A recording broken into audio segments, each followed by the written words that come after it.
The half-hour news hour is next. It contains satire and comedy. It's not politically correct, nor does it contain serious news. It will annoy and offend. If you think you will be, go to foxnews.com and come back later.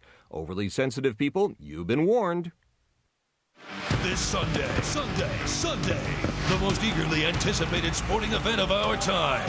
If you like trash talk, if you like smackdowns, if you like non-stop, winner-take-all action, ladies and gentlemen, tonight's main event, it's the Rutgers women's basketball team taking on the Duke men's lacrosse team.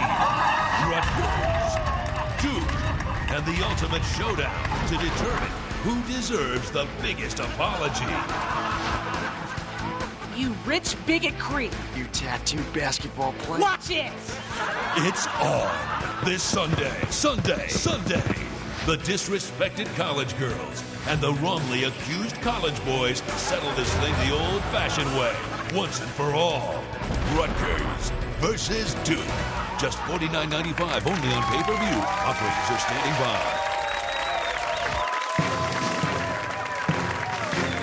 And now, the half-hour news hour with Kurt McNally and Jennifer Lang.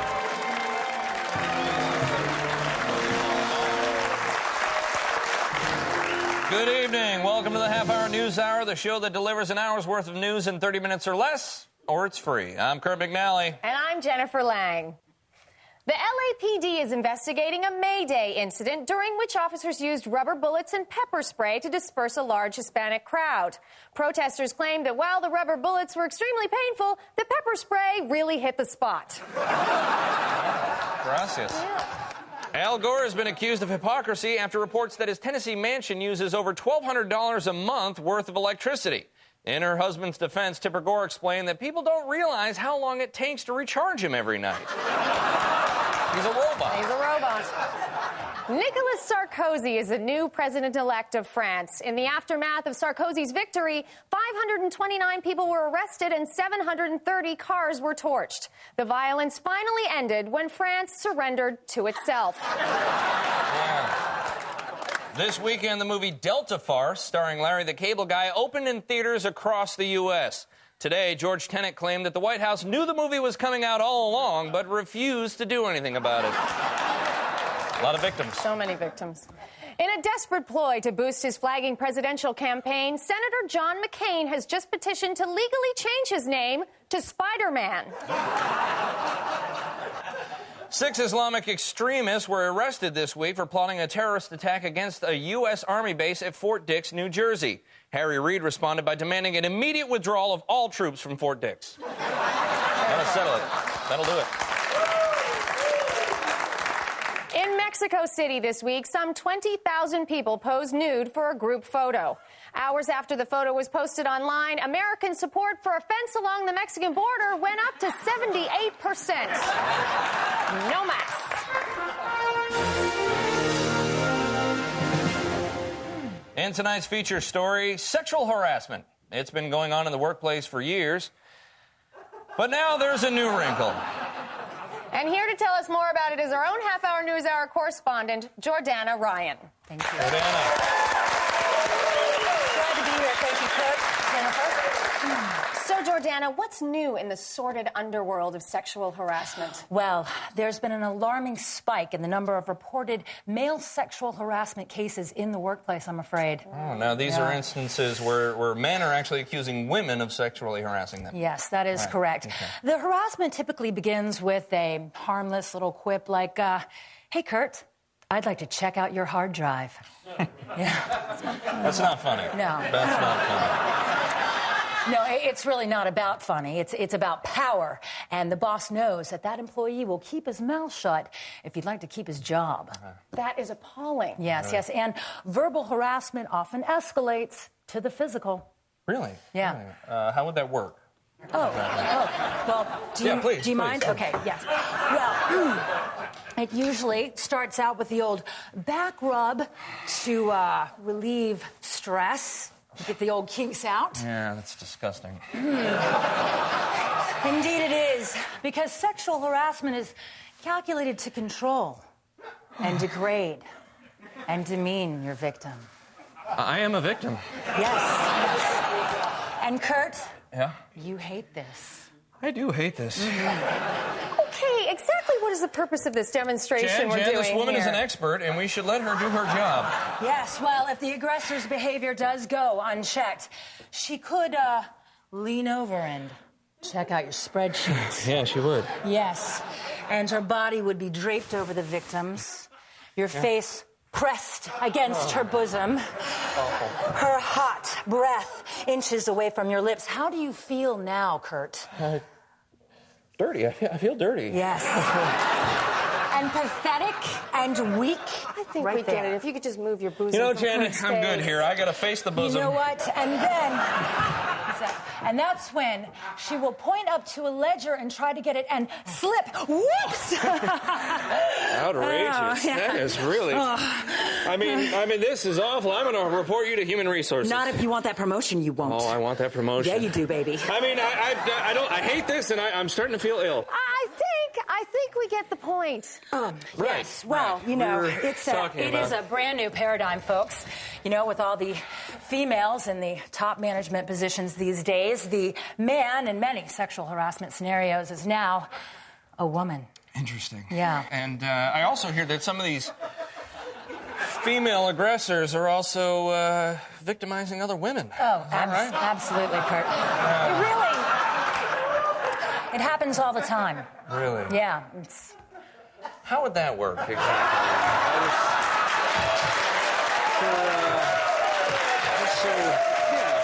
Well, you know, Jennifer, if you don't mind, it usually starts out with the back rub to relieve the stress. Wow, That's you're how it really starts. tight, Jennifer. Yeah. Gosh, and then it just sort of, You know what? escalates from We're there. out of time. No, we're actually good, right? Jordana, thank you for this very interesting and thought-provoking report on sexual harassment. great. Jordana Ryan, everyone. My pleasure. Thank you.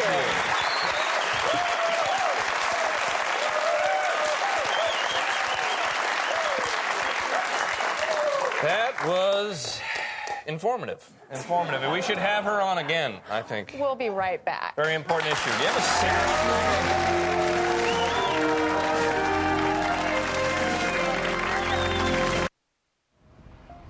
Hi, I'm Timothy Cox. Did you know that certain residents of New Jersey can be barred from living near schools, parks, playgrounds, even daycare centers? Like second-class citizens, these individuals are not welcome in certain neighborhoods in New Jersey. And why? Simply because they molested little children. Now, this year, people like me sued the state of New Jersey to end this lifestyle-based segregation. And our case is working its way through the courts right now, and we are hoping for a victory for the right to live wherever you want, regardless of previous criminal record, over the rights of those so-called children. Who believes in that right? I do. I'm the ACLU. The American Civil Liberties Union, protecting pedophiles from housing discrimination since 1920. Here with a half-hour news hour follow-up, we take you now to our very own Hank Allen in Greensburg, Kansas, for an update on last week's tornado. Can you hear us, Hank? Loud and clear, Kurt. Hi, Jen. Oh, there you are. Hank, what are the conditions on the ground there? Well, as you can see, last week's tornado has moved on, and now comes the hard part, figuring out how to blame this tragedy on President Bush. Right. Any leads on that so far, Hank? Well, global warming is at the top of most people's lists. The president's indifference to climate change and the extreme weather events linked to it are a matter of record. Right. And Hank, are there any other angles being considered? The governor of Kansas says disaster relief efforts here will be hampered by the fact that a lot of their heavy equipment, semis, trucks, that sort of thing, are in Iraq right now. Oh, so in other words, we might have been spared this tragedy if President Bush hadn't decided to invade Iraq. Exactly. Is it my imagination, Hank, or has Karl Rove been pretty quiet since the tornado struck? Way ahead of you on this one, Jen. We've got a team of investigators working the Karl Rove angle even as we speak. Expect indictments by Wednesday. Amazing. Very nice. Are we talking impeachments at this point, Hank? Well, it hasn't been ruled out, Kurt. Meanwhile, a small town in Kansas rebuilds and mourns while the president hosts fancy dinner parties for the Queen of England. Keep us posted, Hank. Hank Allen, everybody. Meanwhile, in other news, President Bush hosted Queen Elizabeth II for a state dinner at the White House this week. Upon leaving the state dinner, the Queen, whose net worth is $818 million, was immediately hit on by John Kerry. Referring this week to his pre-war statements that Iraq probably had weapons of mass destruction, former CIA Chief George Tenet said, "Nobody regrets those statements more than I do." Then he added, "Well, almost nobody." Oopsies. In science news this week, NASA astronomers observed the biggest and most violent star explosion ever recorded, not counting Alec Baldwin's recent voicemail message to his daughter. Anti-war activist and singer Joan Baez says she doesn't know why she was disinvited from a performance for soldiers at the Walter Reed Army Medical Center this week, unless it was just that the imperialist baby killers weren't into her music. It's a mystery. Not for everybody. We'll never know. According to the latest Newsweek poll, Barack Obama was rated the most optimistic person running for president, probably because his name is Barack Obama and he's running for president. There are reports that Fred Thompson's portrayal of a racist character on TV in the 80s could hurt his chances of being elected president today, particularly among voters unable to distinguish between television and real life. Small group of people. Fine line. Finally this week, Hamas militants broadcast a children's TV show starring a Mickey Mouse look-alike who spewed anti-American and anti-Israeli propaganda. The show was later pulled from the schedule, but not before an enraged North Korean dictator, Kim Jong-il, launched his own children's show, SpongeBob Nuke Pants. Something for the kids. Yeah. We'll be right back.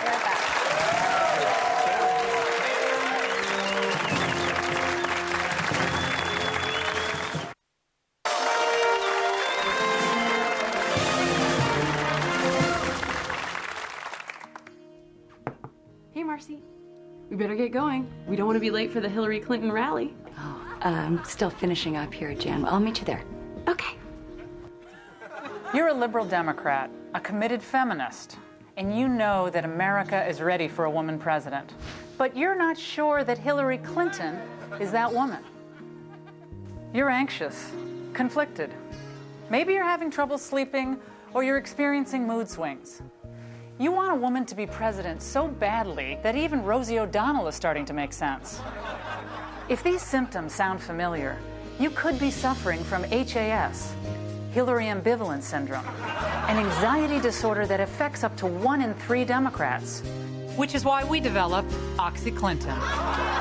OxyClinton goes to work immediately, gently muting the harsh upper registers of Hillary's speaking voice. Next, OxyClinton lowers blood pressure elevated by Hillary's contradictory positions on Iraq, while its anti-inflammatory agents soothe and relax skin that's been crawling since Hillary did her black voice at that church in Alabama. OxyClinton is not for everyone, and side effects may include dizziness, nausea, blurred vision, higher taxes, massive unemployment, riots, chaos, and a total breakdown of the U.S. healthcare system. So ask your doctor if OxyClinton is right for you. Come on, Jan, or we'll be late for that Hillary fundraiser. Hey, wait for me! If your enthusiasm for Hillary Clinton lasts more than 4 hours, consult your physician. OxyClinton.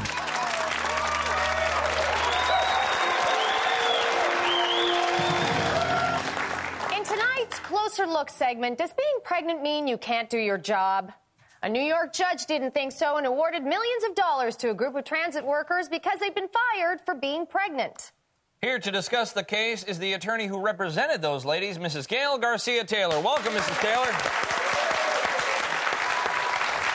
Let me help you out here. I got it. At the risk of pointing out the obvious, you both represent and are a pregnant woman yourself. That's right, I am. Congratulations. How far along are you? 11 months. But that does not mean that I cannot be a productive working woman and an asset to this society. An empowering message for female workers. Thank you, Jennifer. But 11 months. Gail, shouldn't you be on maternity leave now, or? Why? Because pregnant women are hormonal head cases that can't be trusted to do a man's job. Oh!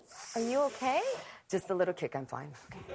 Okay, but the women in the lawsuit, these are transit cops. I mean, they can't be expected to chase down and tackle suspects if they're... Pregnant? Well, indeed, Kurt, they can. See, study after study proves that the woman with child becomes more energetic, more alert, more... What was that? My water broke. See, a woman with child becomes powerful, more decisive, and in general, more capable. Okay, Gail, you know, you really ought to be catching a cab and going to the hospital. All right, in a minute. See, in 2006, over 11,000 women were victims of maternal... Gail, this interview is over. Harassment. Get you to a hospital. Let's get her to a hospital. It's too late. The head is already coming out. I can feel it. See, in China, women were to remain in bed and bedbound because, hurts like a bastard. We're going to do it here. Okay. Why? I'm fine. You're giving birth. Oh, and I suppose that I can't do my job now. Is that right, Mr. Boss Man? Let's get her down. We're going to need you to... All right, let's spread your legs. Oh, and if I don't, I won't get that promotion. Is that the way it works? Oh! All right. See, the women that I represented were victims, not just of their callous employers, but of their own. Push. Come on. My God, why? It's a beautiful baby girl. Congratulations. Wow, she's so beautiful. Yeah, whatever. See, the women that I represented were victims of a male-centric... Keep it down! Of a male-centric society. Give it a rest. Give it a rest. Come on. You just experienced the miracle of childbirth. Just relax. And I'm about to again! Oh, God! It's okay. Oh, wow. Twin girls. All right. Hey, you two, pipe down already. All right. What I was saying is, if my... I want my girls to live in a world where they're not shackled by chains of male oppression. Gail, please. I just, helped you deliver your twins. Maybe a little gratitude I suppose you expect to be paid twice as much as a female doctor. Is that right? Yeah. Okay, you know what? I'm afraid we're out of time. Yeah, so thank you so much for being here, Mrs. Garcia Taylor. Let's hear it for her. Congratulations. Can we get a mop? I need a mop or something. Oh, and I suppose you want a woman to mop that up for you. Okay, you know what? Why don't we just make it a Latina woman? Yeah. Maybe we can get it up and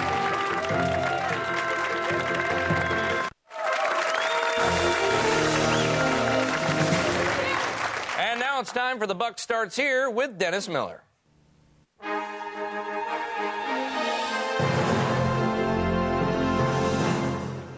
Hey folks, how you doing? Tonight I want to run through some random thoughts. Now, the left will get behind the war in Iraq when someone invents green weaponry. Next up, more than any other president since Harry Truman, George Bush will be judged by history. It's sort of like checking on the divorce rate for the eHarmony guy 10 years from now. Next up, in an effort to appear non-judgmental, some schools nowadays even frown on giving grades. You can now take a statistics class, pass-fail. How's about that? What's with all the young female teachers having sex with the students? When I was 14, my teacher wouldn't let me bang the erasers, okay? Next up, whatever happened to ignoring each other in this country, huh? That alone would solve half our problems. We're never going to agree on abortion, so why doesn't everybody just live their life as they see fit and let God sort it out on the other side of the curtain? We're all dug in on this one, so let's get comfy. Now, I think a lot of abortions, particularly these partial birth ones, are wrong. But I guess I'm pro-choice because I think it's everybody's right to be wrong. But I won't disparage evangelicals like some. Liberals think the pro-lifers were born yesterday, but hey, at least they were born. I just assume the true believers think their God has summoned them to this task. That's fine. But don't go too far. If you think your God is telling you to kill people to stop abortions, you got to crinkle up a little more tinfoil and add it to the helmet because you're getting some really bad reception there. And finally, why does Al Gore have to be the front man for the global warming movement? There are moments when I feel like I would be more prone to subscribe to this theory if it wasn't fronted by a guy I had previously earmarked as an amiable but utterly mixed-up bloke, hip, deep in dad issues and so desperate to just belong that he would dance with almost anyone who asked him to at the ideological prom. Vis-a-vis Gore and global warming, it's obviously not kill the messenger. It's more like, you know, I just want to yawn at the messenger. But maybe I'm just tired today. It's really hot out there. Thank you very much, Dennis Miller, everybody. That's our show for tonight. I'm Kurt McNally. And I'm Jennifer Lang. Thanks for watching the Half Hour News Hour. Good night and happy Mother's Day.